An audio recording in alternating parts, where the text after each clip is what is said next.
Good evening, everyone, and welcome to Raw Rules as Written. I am one of your co hosts, Matt Robertson, otherwise known as Grape Ape, and I am joined by, with, I'm Stefan, otherwise known as DM Bad Wrong Phone on many of the social medias, or a few of them. And last but not least, and we are joined by the pizza paisan himself, Joey Royale. How my Texan paisans? How we doing? Outstanding. I'm so excited to have you here, Joey. You kidding me? I'm excited to be here. So you've done studying, right? You're ready for what we're going to throw at you. Well, relatively speaking, I'm gonna do my best. You guys are the masters. I'll do my best. I can't promise you the world, but I'll do my best. I'm very. he's a natural learner. He doesn't need a study. I'll throw some spaghetti at the wall and see what sticks. Literally. Absolutely.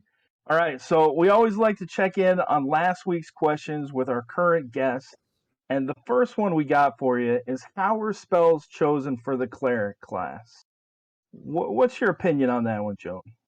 I mean, it's like when you're first making a character. Whenever they get a selected spell, when you're first making the cleric, Yeah. or if they get another spell at level 3, do you roll randomly? Are they all selected from a specific deity list that you make up? My opinion, after going through all the rules, is that they have access to all 11 spells and that they can choose whichever number of spells they have available, the known number, per day. What do you think? That's very generous. I got 2 bullet points here. When you're rolling the character, just at my table, when you're rolling a cleric, you go random. When you're first starting out, level 1, boom, the god puts it into your head. And that's what you work with. Because to me, that's how the character aspect of the character, like the roleplay aspect, manifests. So that's how they become who they are, the personality. Now, down the road, they've been working hard. You're running them through some sessions. They see horrible things. They get on their knees and pray. And by that point, I want to give the cleric a little bit of ability to choose his destiny and make that connection to his god. That's when they can start picking a little bit customizable. But I like to start out with the random foundation. And then as the character, like roleplay-wise, progresses, then they can kind of figure out what they want to do. Plus, they're praying, please, God, give me this gift. You don't want to get something random that's not going to do anything for you. Like, manifest popsicle. Who's going to want that in the desert? So it's got to be, they're praying for something relevant to the world that they're living in. Everybody's going to want that one in the desert. I should use another example. Everybody needs a bomb pop in the desert. Right, how about, hey, bag of sand in the desert? Maybe that works a little bit better.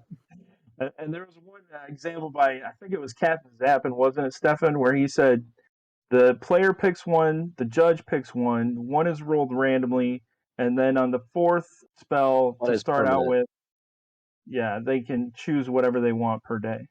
That's nice. All right. That's nice. That's equitable. Everybody gets a piece of the pie there. Right. Everybody gets a little piece. Our next question from last week is, what are the spells of each deity? So if you got a guy that has been through a few sessions, he's on his knees praying to his god, he's like, this is what I want, this is what I need. How do you determine what those spells are for those deities? Do you make some up yourself, Joey, or you? Yeah, I would work with the players, like especially if they're like going off the cuff, like somebody that's not from the core book, or like I got what's the demons, what's the thing? Demons, angels, and beings in between, I believe. Yeah. So if we're not pulling from like a core source book that's understood amongst us all that we all got it, I'm gonna say let's work together. Tell me about your deity, and we'll get something weird going.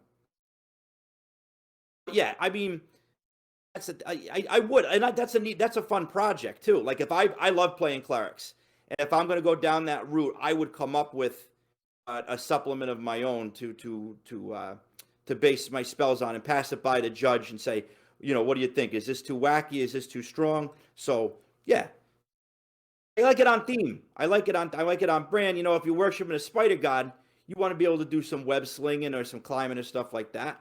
Yeah, definitely. So the last one from last week is how much healing does Lay on Hands provide? And I think we're kind of more specifically talking about at early level, you got a first level character. The cleric rolls like a 20, which is 3D healing.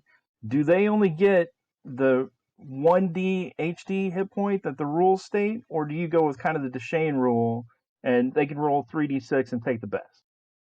Well, you just painted me into a corner there I, because regardless of my opinion, the word of Deshane stays. So I always defer to whatever Deshane says. My first all judge, right. that's my number one. Forget it. If Deshane said it, I'm in. I'm a sucker for So now Those you guys biceps know will beat you up if you say otherwise. crush me like a coconut. if you're playing in a Joy Royale All game, right. If I'm you playing in get a Joey those Royale 3D6. game, Tim can't make it. He's out. He's out picking something up. I go with the one HD. All right, there it is. All right, Stefan, you want to take us into our first question for tonight? Yeah, so we're doing just a little bit more with the cleric here. We'll get on to another class in just a bit. Is dwarves. But our first question is, how can you lower your disapproval range by sacrificing gold or material? So you call for divine aid that bumps your disapproval up. You failed a couple times. Now natural die roll 1 to 14 as an example. You can have a spell succeed at that point and still get disapproval. So you probably want to spend, the book says, 50 gold or gold worth of stuff, sacrifice it in some way to lower your disapproval. And so, Elena, if And you could pop up question one for us, if you hadn't already. What's your initial thoughts on this, Joey? This is something I've always wondered about. I've never gotten to a level of disapproval where I had to actually sacrifice treasure.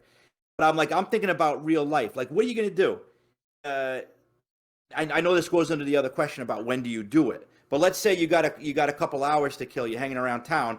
First and foremost, I think the most easiest one is you donate it to a temple, or you do something where maybe you buy a statue, or maybe you don't, like, you spend that much gold buying incense or stained glass windows, for the temple. I always had I always thought about, what are you going to do? You're just going to throw a bag of gold in the woods and say, hey, forgive me, I'm not going to use this anymore. I think it actually needs to be some sort of vanity thing for the god. So if you melt it down, maybe you melt it down into a little statue, like an effigy or something like that. But you got to do something with it. Maybe you could just give him a bag of money and say, this will get all the other priests, a nice meal. It's like Nacho Libre. You don't have to eat the mush for the rest of the week. I'm going to get you nice ensalada or something like that. So it's got to be something, to me, tangible. You got to have a reason. It's a story. So everybody remember that, because I'm going to try to change Joey's opinion with what I got planned here. So Okay. let's bring out handout 1A, Alina, if we could, please. And this is the right out of the book. We are using the 8th printing of the DCC RPG rulebook. The page references are in the PDF. On page 30, it clarifies, it says sacrifices. A cleric may make sacrifices to their deity in order to regain favor. Sacrifices vary according to the nature of the deity, but in general, any offering of material wealth counts. Other acts may be counted as well at the discretion of the judge. So we definitely got, other situations that could come up besides just sacrificing wealth. And now, if you could bring up handout 1B, it goes on to specify it a little bit, saying sacrificing wealth means the items must be burned, melted down, donated to the needy, contributed to a temple, or otherwise relieved from the character's possession. Just like Joey said, they may be donated as part of a special rite or simply added to a temple's coffers. It's not a rapid combat action, so meaning it can't happen in a round during combat. It requires a minimum time of at least one turn and the cleric's full concentration. So 10 minutes, right, Stefan? that's right. One turn, 10 minutes. And Joe's right. You can't just throw it out in the woods. You got to do something. And I think you nailed something there as well. Like, if you're in the city, it's easy. You just, if you're running a Punjar game, go over to, the temple district. find whoever, your local temple, find some poor kids and say, hey, kiddo, here's 50 gold pieces. Your life's amazing now. Thanks, mister. So, Exactly. So it's pretty easy in the city, but like when you're in the dungeon, when you're in the woods, it's a little harder. all right. So let me change Stefan's position too. So do you guys watch Fear the Walking Dead? Nah, I mean, I seen No. Walking Dead, but it enlightened me. All right. So Morgan from Walking Dead moved over to Fear the Walking Dead. And in I don't even remember what season it was, but he got the whole group of survivors, and they had this big semi truck, and they would leave boxes on the side of the road, right? And they were filled with water and blankets, you know, some food, and just things people need to survive that are trying to traverse the apocalypse. So I've got a cleric, let's say, and I'm walking down the road and my disapproval's at 6 or 7 or 8, city nowhere in sight. I'm screwed. But what if I've already pre-purchased a vial of holy water, 50 feet of rope, some iron rations, and I leave little care packages by the road for the survivors behind me?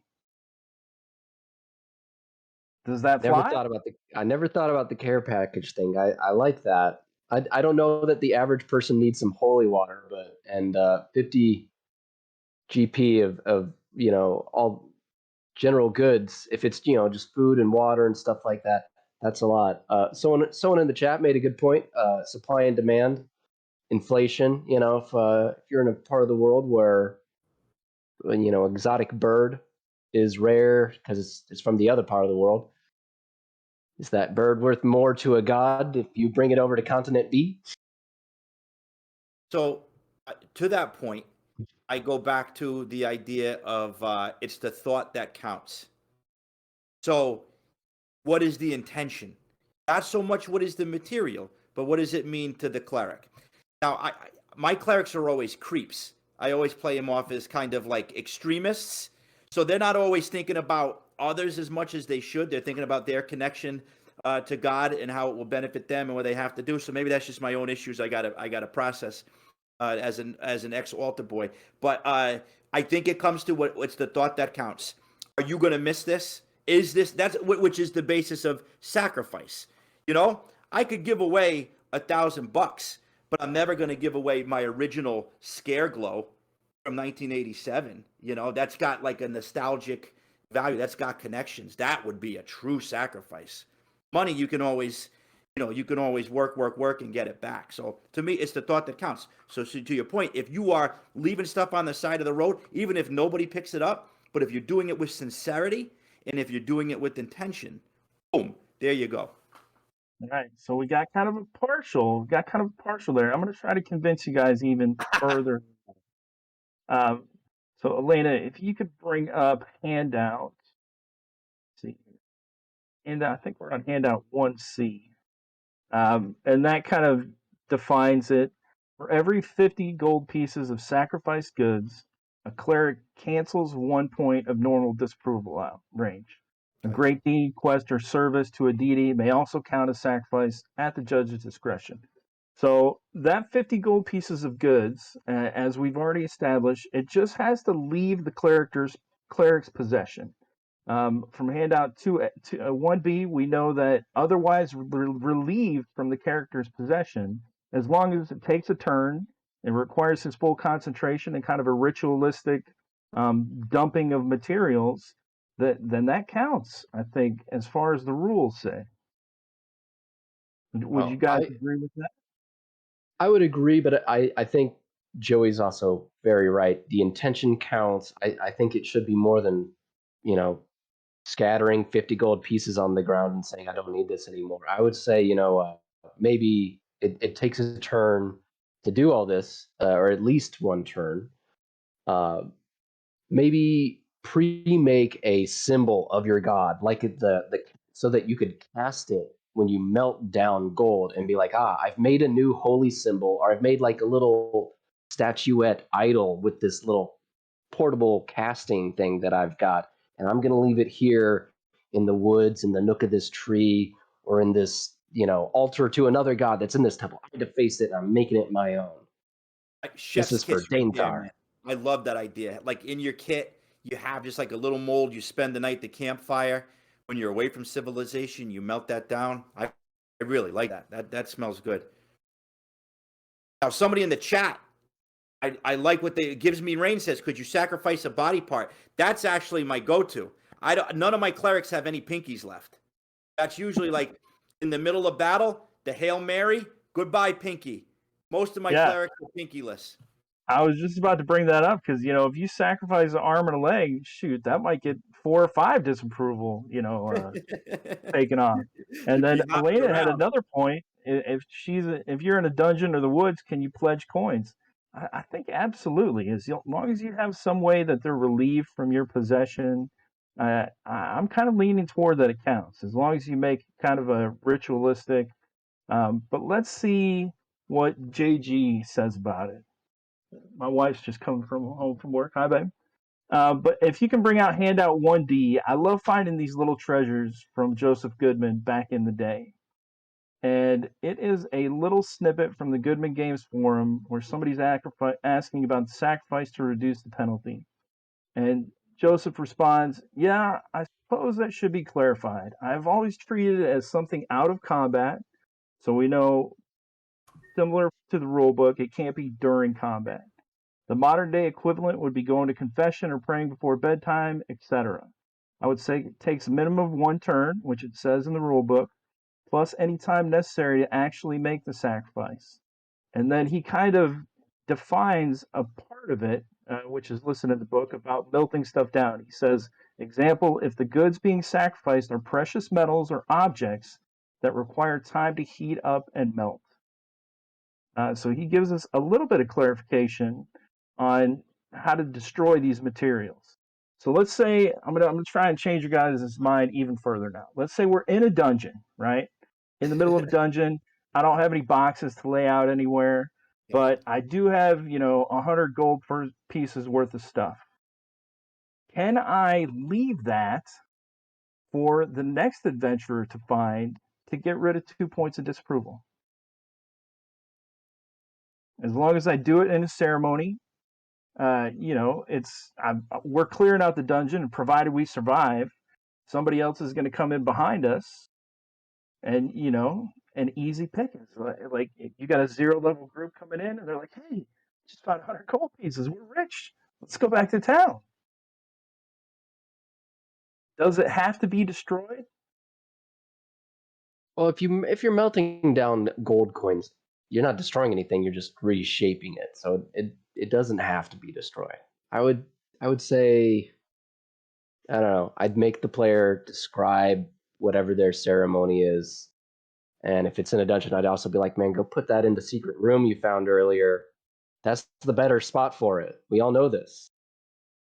They put it somewhere. So now we're getting it. Go ahead, Joey.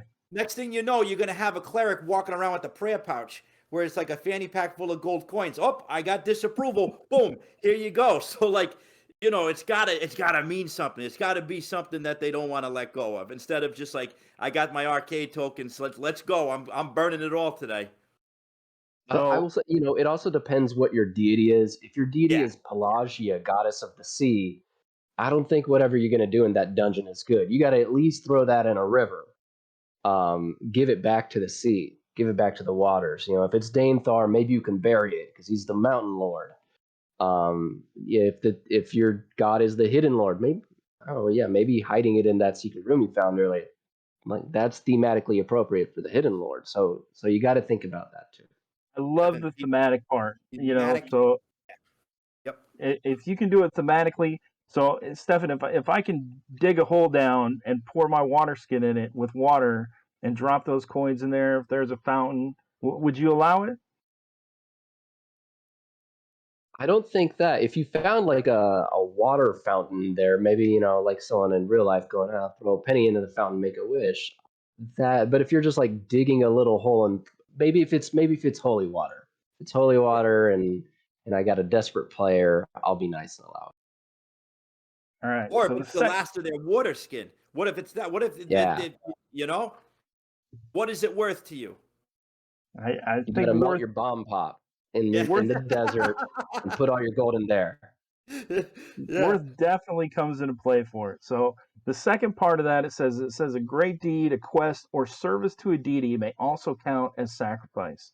We've got a guy that plays with us named James, and he plays the cleric of Kazakhstan.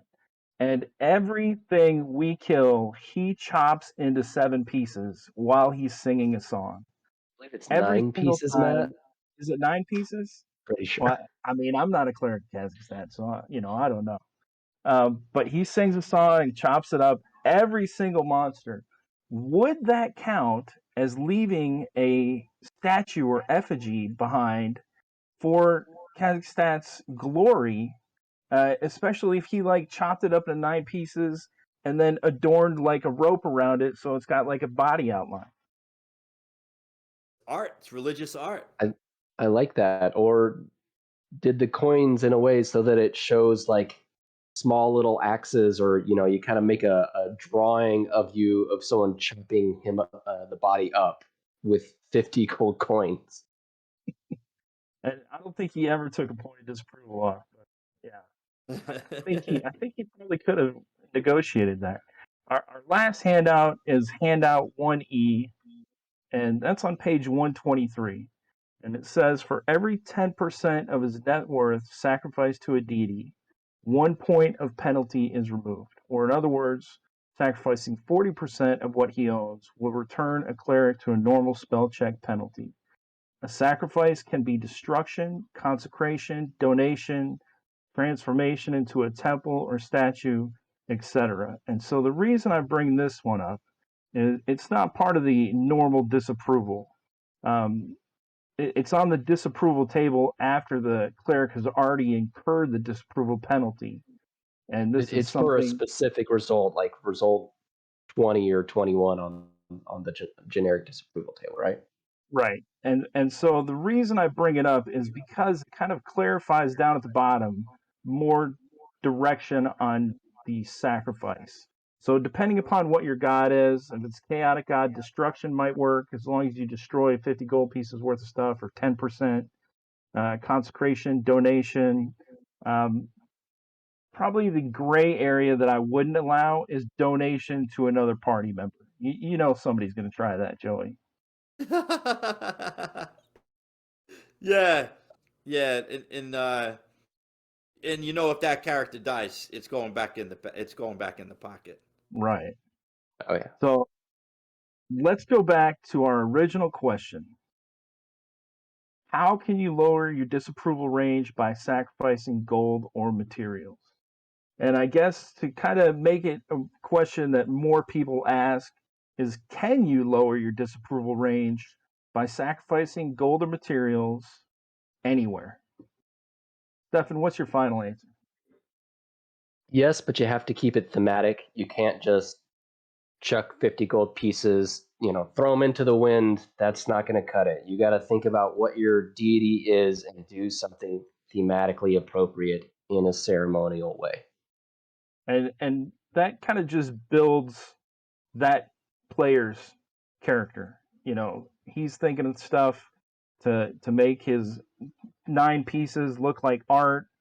And my answer is also absolutely yes. Anywhere, as long as you have 10 minutes to do it, and you do it in some kind of rite or thematic way related directly to your god.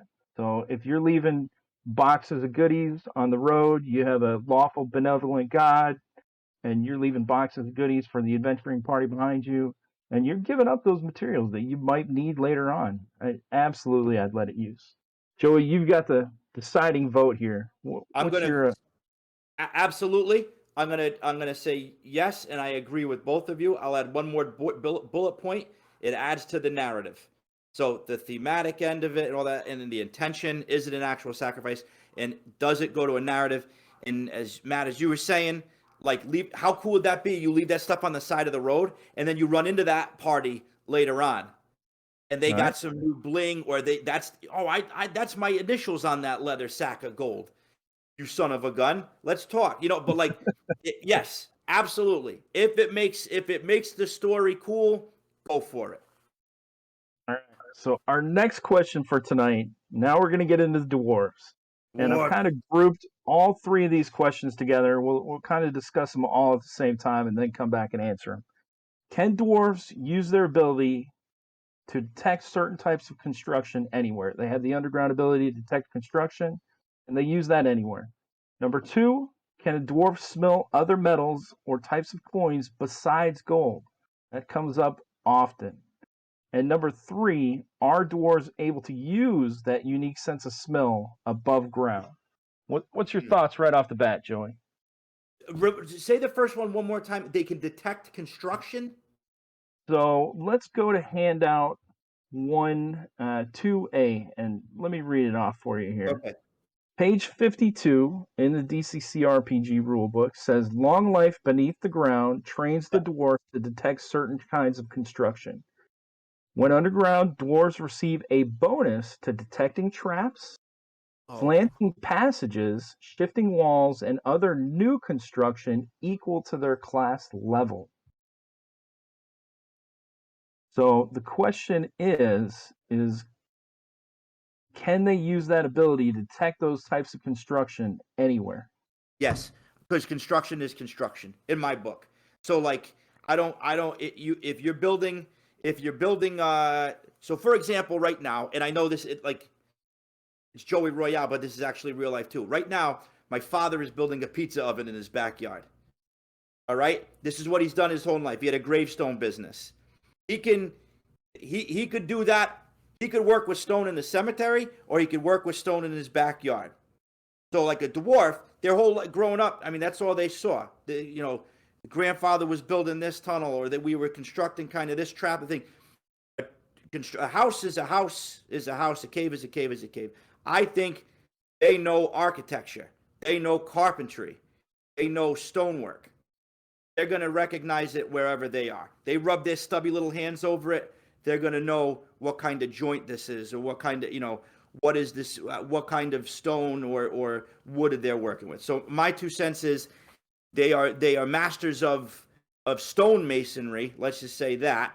Probably a little bit of woodworking because you need some bracing. That's going to be universal. Same with this. Does that mean there's a Pizza Royale con coming up with that new pizza oven? Don't threaten me with a good time. I mean, you're in New Jersey, right? I'm Connecticut, but close. Connecticut? Yeah, I'm in Connecticut. You tri-state area. I've never been to Connecticut, so it's very small. There's some nice places, but you're always welcome on my couch, buddy. Pizza Royale con. I can see it. That'd be awesome. But I think dwarves know construction. Like they're going to be better at it underground. That's a certain type of construction. They're engineers. They're underground engineers. Their specialty is going to be underground. They're going to have knowledge outside, but not to that extent. All right. So what about the second part? Can a dwarf smell other metals or types of coins besides gold coins? You're asking me? Yep. I think so, because you know what a penny smells like. There's certain coinages that metal has a certain tinge. Now gold, that's a very refined nose. That's like the dwarves are like sommeliers of the underground. So if they can smell gold, which is very hard to do, they're going to be able to smell the less rare stuff, I think, with even greater ease. It depends. Right. So listen, if they've never seen an emerald before, and they go in an emerald mine, that's going to be a new thing to them. Maybe they can. I'm sorry, you said metal. So let's say they've never been in a copper mine before. They know the smell. Like, whoa, that's a metallic smell. They would have to expose that. Well, I don't say that. I don't want a dwarf exposing themselves. They would have to have the exposure to that thing, then they could put it in their olfactory library. So let me put it that way. Dwarves have a very strong olfactory library. I like that a lot. Stefan, what do you think about that? They start off only being able to smell gold, and then as they go into a mine or someplace that has silver ore or something, then they can develop that smell. What do you think of that? I like that a lot. I think it specifically says gold because gold's the top tier one. That's what you want. They probably know copper and silver too. It's just not as just not. I mean, literally valuable, but it's not as desired. So they're about gold. They're about gems because gems is just like even better than gold much of the time. Just that value per volume that a nice ruby is gonna bring. I've had it in games before where it's like, oh, this one, there's like a few electrum pieces in this module. I'll be like, you can tell because I'll tell a dwarf who's sniffing around, it's not quite gold, it's not quite silver, but you smell something that reminds you of that, but it's got like a spicy scent. I'll just I'll pick some kind of adjective like spicy or minty and just like throw it in there, and they'll be like, huh. From then on, electrums are minty in that campaign. That's awesome. So if we go right to page 52, rules is written, says long life beneath the ground trains the dwarf to detect certain kinds of construction. When underground, dwarves receive a bonus to this, and this. So I mean, I've never in 3 years seen a dwarf check for traps. I don't think. Many people know that line is in there, and they get to add their class level when they're detecting traps. But it definitely says new construction. So if you're going into an ancient crypt and that ancient trap has been there since the time the crypt has been developed, they won't be able to tell it as new construction, but they could definitely detect it as a trap. They're going to find the plastered up passage that the new cult, doesn't want you to find that old room. That's what they're going to find with the new construction. So it's like when you bring a new contractor into your house and they want to discredit the guy before them. They didn't know what they're doing. Always. Look at this joist. Forget it. They don't know what they're doing. I want to bring up another thing too. So like there's this familial thing. There's a generational thing when it comes to dwarves, right? Like we always consider them a very close-knit group of people that really value their family name. I picture this like a first communion. Like the grandma dwarf brings out a gold piece and it's like a lesson. Like, all right, kids, I'm gonna teach you. So it's like part of their growing up. They are taught to smell certain things. So if you have like a dwarf from a very opulent background, like from royalty or something, maybe they were trained as little dwarves, as dwarvettes, to like they had somebody to train them to have a more broad, as I said before, olfactory library. Or if it was just like a regular dwarf, grandma had that one gold coin. You got to know what this is. This is going to get you big sometime. I like that. And I bet grandma would have a story behind everything she's going to bring out. Like, your grandfather minted this gold coin, or oh, he won this in a battle. He fought a dozen goblins with one hand. I love it. Yeah. And your mom gives me rain. Thank you for the gift sub. We really appreciate that. Let's go to handout 2B, and this kind of defines a little bit more about the smelling aspect. It says on page 52, additionally, a dwarf can smell gold and gems. A dwarf can tell the direction of a strong concentration of gold or gems within 100 feet. Smaller concentrations down to a single coin can still be smelled, but require concentration and have a scent range as low as 40 for a single coin or gem. So, Stefan, let me ask you this. If somebody's playing a dwarf in your game, do you make them ask if they smell gold, or do you offer that information? I'll offer it usually. Sometimes they gotta ask. Sometimes I offer it. It's the thing about running game. You're gonna forget things sometimes. But if I'm running, I remember running Jewels of the Carnifex. There is one particular room in there that has just an enormous amount of gold. It's pretty similar thing in Blades Against Death. There's one room in that adventure that just tens of thousands of worth in gold. And so that stood out to me, and I offered that, and that helped them find that particular room that was kind of hidden or out of the way. Going, it's just the mother lode over there. But sometimes they're gonna ask me, and I'll go, let me flip to the next page because I don't remember what the room description is for the the next room over. Yeah, you smell a bit. I mean, it's not huge, but it's not nothing either. What do you think, Joey? Do you tell them, or do you have them ask for it? Well, I think I would, if I could remember it, I would tell them, especially because I'm guessing that the gold was put there for a reason rather than just to put a coin in a pocket. That is a narrative hook to get them to go possibly into somewhere dangerous or something important to complete another part of a puzzle. So once again, what is the intention of the placement of the treasure? And if it's imperative to the narrative, then absolutely you got to get them. We all forget, important parts, or just if this is a classic dungeon crawl where they're just looting a place. You try to put it in there, but you don't want to overkill it. So I guess I would tell them if I remember. I think you hit it right on, and I think Joseph Goodman agrees with you that it's supposed to be part of an adventure. Elaine, if we can bring up handout 2C, this is from the forum, and JG says dwarves are modified warriors.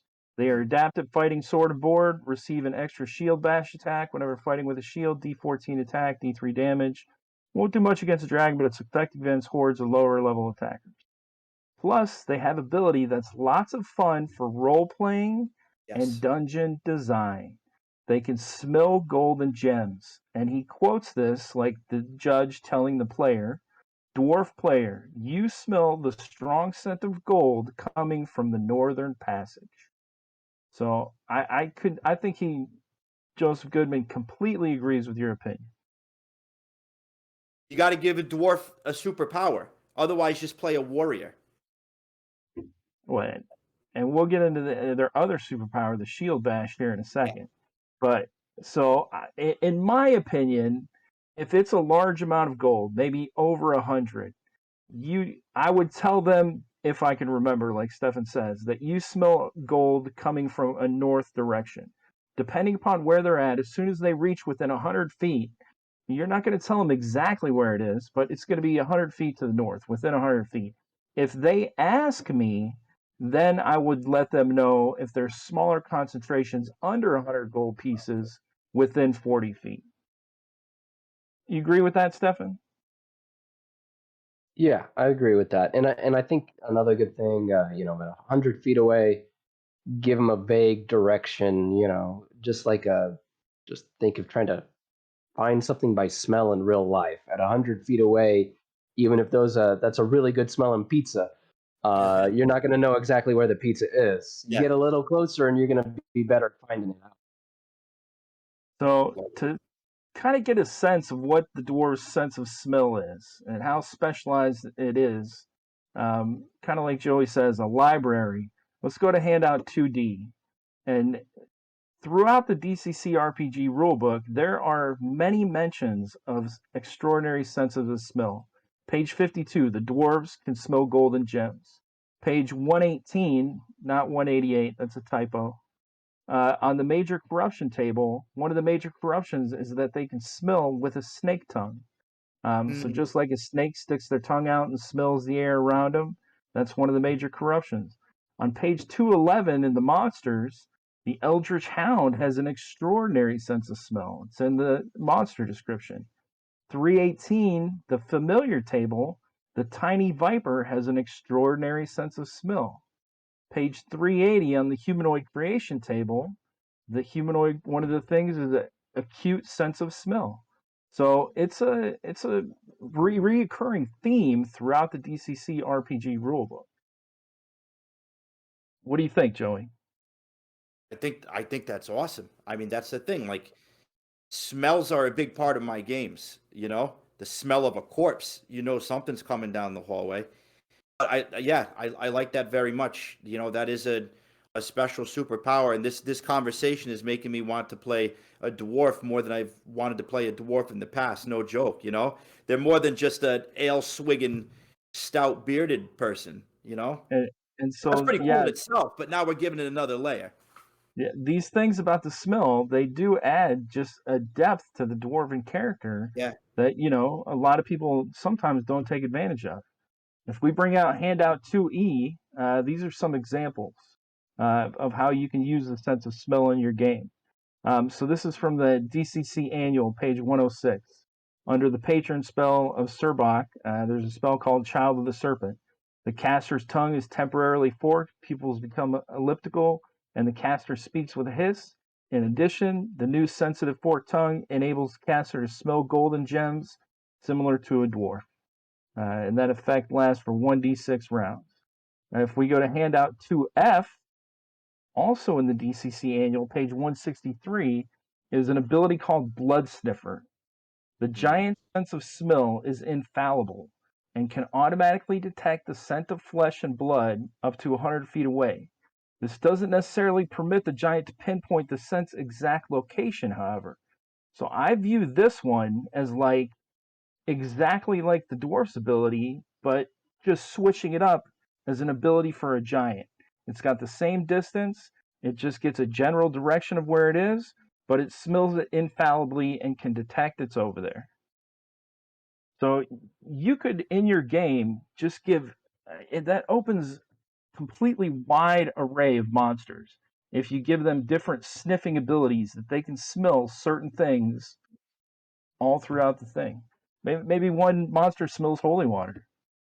Maybe the players have to like rub some troll fat on themselves so they smell different, and then they can't be found. Maybe you come up with something that smells like gold to lead the dwarf and his people into a trap. Joey, I'm so glad you brought that up because that leads us directly into our next handout. Handout 2G, and this is from the Folk of Osman, Purple Duck Games. Daniel Bishop wrote this. He uses swamp lights. It says, to a dwarf, these swamp lights smell maddeningly of gold, but they dance away from you at a movement speed of 50 feet. So these are a monster that smell exactly like gold to try to get the characters to go into the swamp. Ooh, that's cool. And then they That's eat your pretty gold. cool. Spoilers. And then they eat your gold. If you've got 200 gold pieces worth of precious metals, they come and feed on it and try and just eat it right out of your pocketbook. There's another one in the Escape from the Shrouded Fen, Purple Sorcerer. Terry Olson wrote this one. Handout 2H. It says, if the PC is brave enough to enter into the fog to explore the path leading north, she is rewarded by finding a partially eaten corpse only 30 feet on. The corpse has 5 gold pieces, a shield, and a short sword. In order to smell the gold, a dwarf must ask if he smells anything. So it's such a small amount, they have to ask if they smell that concentration. Okay. But further in the book, it says if PCs are suspicious and want to disbelieve the scene, it's an illusion. Allow the following. Disbelieving the scene as is requires a will save, but astute dwarves down at the bottom may note that they were not told they smell gold because the door is golden. So it's an illusion of a golden door, and it would be a lot of gold covering an entire door. And so if smart dwarven players who are used to smelling gold and given that nugget say, well, there's a golden door there and I don't smell it, so I don't believe that it's real gold, get through the illusionary door. So there are many ways you can use that sense of smell. And it falls on both the player and the judge. Right. As you put there. The smart dwarf player is going to ask, and the smart judge is going to work it into the narrative when necessary. Stefan, you got any closing comments on these topics? Now I really want to have a whole thing about some people who are making fake gold or things that appear to be gold but are not, and they have some gold, some sommelier, going, yep, it checks out, but he's really on the take, or he's getting, one put over on him because they're faking it so good. I just think that'd be a fun hook. It gets the juices flowing. So let's go back and answer our questions so we can get to the next one. Question number 1. Can dwarves use their ability to detect certain types of construction anywhere? Stefan. Yes, because as Joey said, construction is construction. If it's made out of stone, it doesn't matter if it's underground or above ground. It doesn't matter if there's dirt in your hat and you're technically underground. It's still construction. I agree with Joey's point, but my answer is going to be no, because rules is written in the rule book. It's got those 2 words right in front of it that say when underground. That's when this happens. So my answer is no, but I do completely agree with the reality that Joey presented. Joey, what's your answer on it? Yes, but they're better underground at it. Okay. If they're on the purple planet, they're not going to know what the heck is going on with that kind of construction. If they're using PVC and resin and all that, forget it. But if we're talking about stonework, they're going to be better at the cave engineering. They'll still have a root at the minimum rudimentary knowledge of an aqueduct out somewhere else. All right. So Yeah, two. maybe I wouldn't apply full level. You with the purple plant thing, you make up a great comment. What also if you do like a mutant crawl classics thing, they cross over to there. They're in Terra AD. Are they going to know what the construction is like when things are made out of Durasteel alloys? That's going to be very unfamiliar to them, and so you do have those caveats. Yeah. All right. Question 2. Can a dwarf smell other metals and types of coins besides gold? I'll answer this one first. No. They can only smell gold to start out with. But rules is written. That's what it is. It specifically says it. But I love Joey's idea that they develop that smell library. And as they go up in level, why wouldn't that be another ability that they can smell other metals? Stefan, what's your answer? Yeah, I think that's a good way to keep it by the rules, but also keep it making sense. They're going to know gold and they're going to know gems because that's the most desired. But yeah, the olfactory library, my new favorite weird term. Joey, you need to So coin I'm that gonna phrase say, right there in DCC. I'm going to say they starting off because they have to work. Every player has to work for it. So starting off, it's a tradition to know the big ones. Gold, boom. Grandma taught you about it. They got to work up to it. They have their gland. They have a special gland that allows them to smell better. So it's something they work on over the course of an adventure. So right out the gate, let's limit it and say, well, they can only smell the gold and the most valuable things that they've probably been exposed to. All right. Third question. Are dwarves able to use their unique sense of smell above ground? I'm going to say no, only when underground as it specifies in the rules. But, maybe there's too many other smells of trees, pollen, the gong farmer down the road. It affects that smell. I'm going to say they can't use the smell above ground. Stefan, what's your ruling? I'm going to say they can use it above. It's harder to do it above ground because it's not in an enclosed space. Exactly. Like if you want to think about it in a logical sense, underground is tight corridors usually. So in a forest, probably not, unless there's literally just a tree high mound of gold. If you have an immense quantity, yes, but overall, it's just a harder thing to do. And Joey, what's your ruling? I'm going to say, to Stefan's point, enclosed, in an enclosed area. If you walk into a church and the whole thing is covered in gold leaf, that dwarf is going to be drooling all over the place. But I think to me, it's the concentration of the mineral area of the underground that really gives it its oomph. And because if you're underground, you have these currents of wind that are like stuck underground. It's like a river of scent.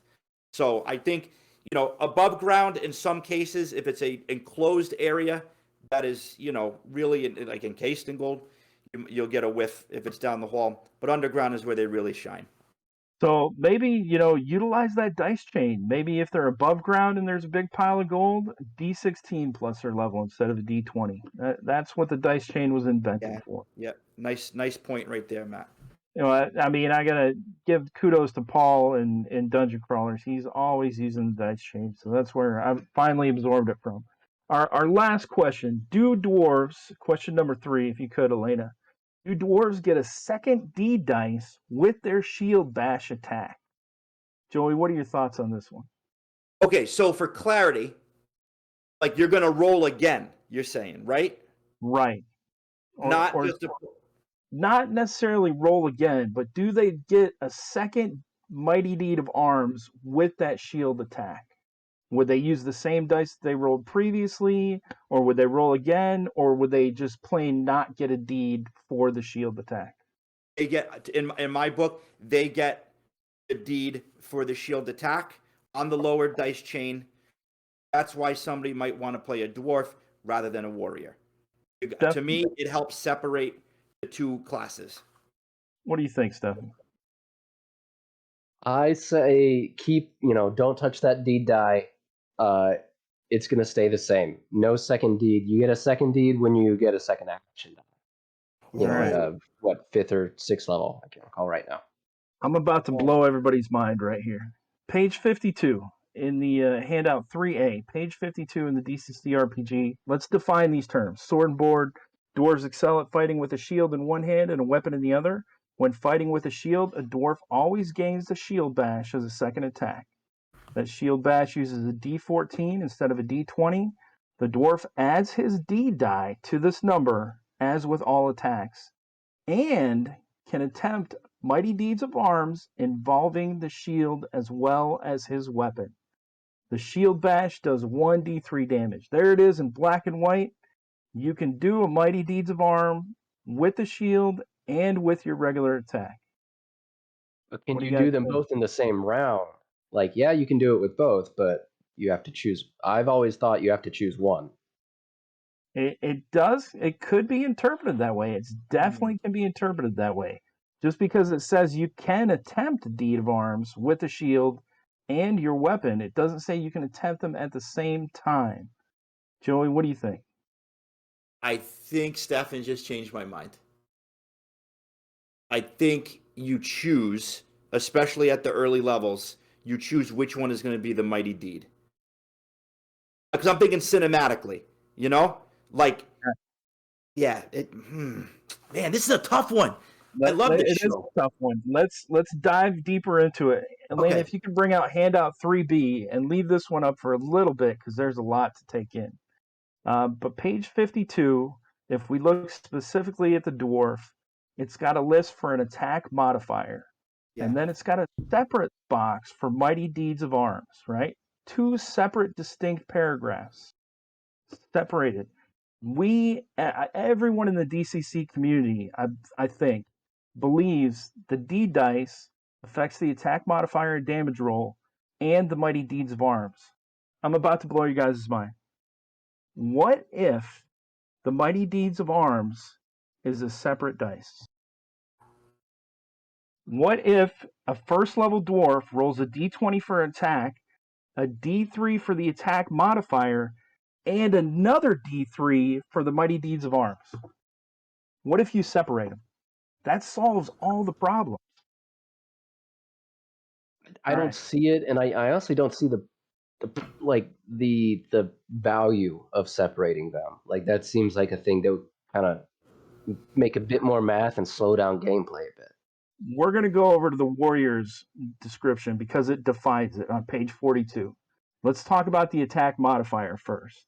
Unlike other classes, Warriors receive a fixed attack modifier at each level. Instead, they receive a randomized modifier known as a D die, right? So we got it defined right there, D die. First level is a D3. The warrior rolls a D3 on attack roll and applies it to both his attack roll and his damage roll. Specifies right there that D3 attack and damage. On one attack, it might give him +1, and to his attack and damage. On the next attack, the die might give him +3. The D die advances with the warrior's level, climbing to a D7 by 5th level, etc. The warrior always makes a new roll with this die in each combat round. That right there brings up the question if the dwarf gets a D die on the shield back. That sentence right there. The warrior always makes a new roll with this die in each combat round. That means your attack modifier die stays the same. Stay with me. When the warrior has multiple attacks at higher levels, the same D die applies to all attacks in that same combat round. That's what gets us hung up right there. Now let's go down to the mighty deeds of arms. Warriors earn their gold for pure physical prowess, swing across chapels, etc., etc. Prior to any attack roll, a warrior can declare a mighty deeds of arms, or short, a deed. This deed is a dramatic combat maneuver within the scope of the combat. The warrior's deed die, that's the connection sentence that brings us back to modifier. Determines the deed's success.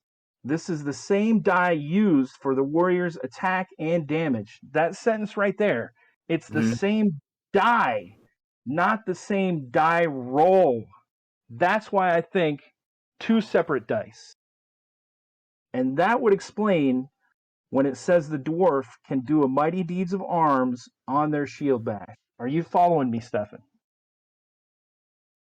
I'm following you, but I'm not, it goes back to the rules as written versus rules as intended. I'm not sure that's, in the looking at the technical writing and technical instructions there, I'm not sure that was what they meant to convey. It says the dwarf can attempt mighty deeds of arms involving the shield as well as his weapon. Joey, And what I do you agree think? that just can they do it both in the same round? What I'm looking at here is the last sentence of Sword and Board. I don't even know if this affects anything, but dwarves with multiple action dice, levels 5 and above, still receive only one shield bash for each round. So, I don't know, there's static versus dynamic here, and I mean, you could get to a point, right, where the shield bash could almost become a bit overpowered if you're adding multiple dice, Matt. I think, all right, so let's look at the attack modifier. It specifies in the attack modifier box for the warrior that roll lasts for the entire combat round and is added to all attacks in that roll. Is that correct, Stefan? Yes. Elena, can you bring up handout 3C? On page 163, under the description of Mighty Deeds of Arms, says a warrior can declare a Mighty Deeds of Arms, or deed for short, prior to any attack. If his deed die comes up as a 3 or better and the attack lands, the total attack exceeds the target's AC, the deed succeeds. The higher the deed die, the more successful the deed. This would apply to the dwarf as well as warriors. So if we substitute a dwarf can declare a mighty deed of arms or deed prior to any attack, then they would get to declare a deed before that shield bash. Do you agree with that? And I think you've convinced me, and I don't like it. I'm telling you. So if we look at the deed die, the Mighty Deeds of Arms as a separate box, Yes. then the attack modifier, if they're two separate categories, the dice is the same, but the result is not the same. For every attack you have, if you get a haste spell and the warrior has 2 attacks per round, they can declare a separate deed for each of those attacks. Their attack modifier stays the same. Okay. That dice stays the same, but they can declare a different deed for each of those attacks, and I think they can roll for it. Elena, let's bring up handout 3D. Another little snippet from JG. There's a couple wrinkles too. Now remember, this is like back in 2011 beta days. The action dice, he's calling it, the D3, D4, D5, we know that got changed to the D die, is also added damage. The same roll as for the attack. If you get a 2 on the attack, you add 2 to the damage. Warriors with multiple weapons roll 1 action die and attach to both weapon attack rolls. All right? So he is talking about the modifier, to hit to the damage. This doesn't reference the Mighty Deeds of Arms, right? That's a snippet. But if we look out at handout 3E, in the rulebook, DCC RPG, and if we look at that table 114 for the dwarf, it's got attack, and then in parentheses, it's got D dice, right?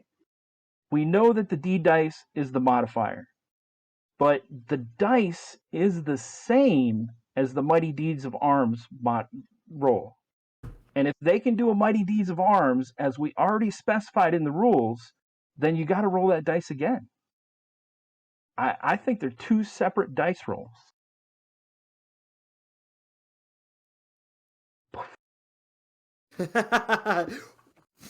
I'm sold.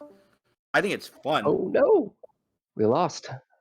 Well, it was so amazing.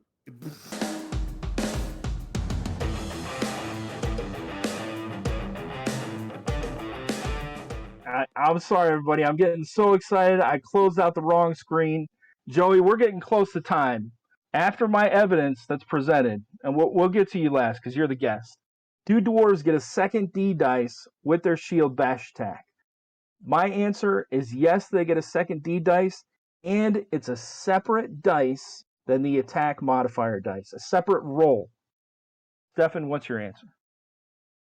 I think I'm with you 100% on that, and it's going to take a while for me to be able to actively remember that when I'm like, okay, people who I game with and some who I taught to, DCC. New rule this time. And this is how it is from now on. It's going to be a little tough, but that seems to be how it is. The evidence presented, the community does not play it that way whatsoever, but the evidence has been presented in black and white. You get a Mighty Deeds of Arms with every attack.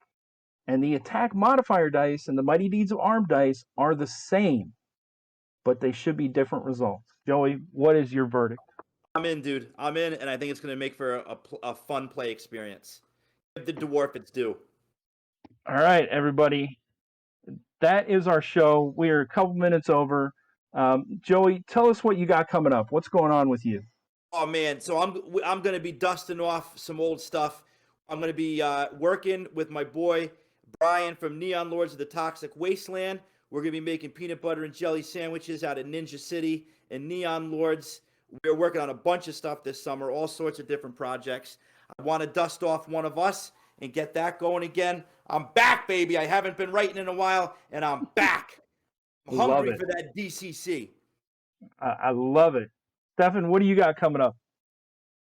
In 1 week exactly, I'm launching a Mutant Crawl Classics zine Kickstarter called Merchants of the Multiverse was the first one. This one's Mysteries of the Multiverse.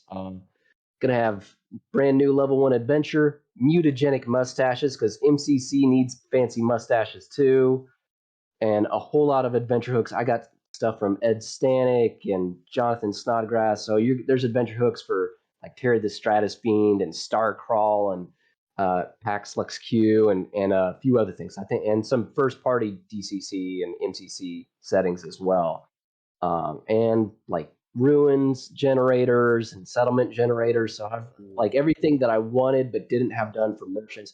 I tried to pack it into this one, so it's gonna be really awesome. And folks who back in the first 40 hours get an exclusive sticker. And aren't we all just like sticker goblins? We want them. I love first 48-hour prizes. Guys, I just got back from NTRPG, had a great time. Long Con's coming up in November. If anybody can make it down here to Long Con in Texas, me and Stefan will probably be there. We're planning on it. Thank you guys for joining us tonight. If you want to get in on the conversation on the Dungeon Crawlers server, Elaine, if you could please post that invite. Got it in the chat already, as well as a link to my Kickstarter. There is we have a rules is written room in the Dungeon Crawler server that you can submit your questions to, talk about the episode. I feel like we might have touched on something here. Attack modifier dice separate, same dice but separate rolls. Thanks for joining us, everybody. Thank you, Joy Royale. Pizza Party. Hey, can we say when the next episode's coming on? Yeah. Let's talk about it. 17th, right, Elena? 15th. I'll see you next week. I thought it was the 15th. 15th. Next Wednesday, right, Elena? 15th. All right, there we go. 15th. Pizza Party, June 15th. Next episode in 2 weeks, Bob Brinkman is the guest, everybody. And he is going to be laying down the law on all the previous questions we had before, and we're going to see if we can hit him with a stumper for the second part. We'll see y'all next time.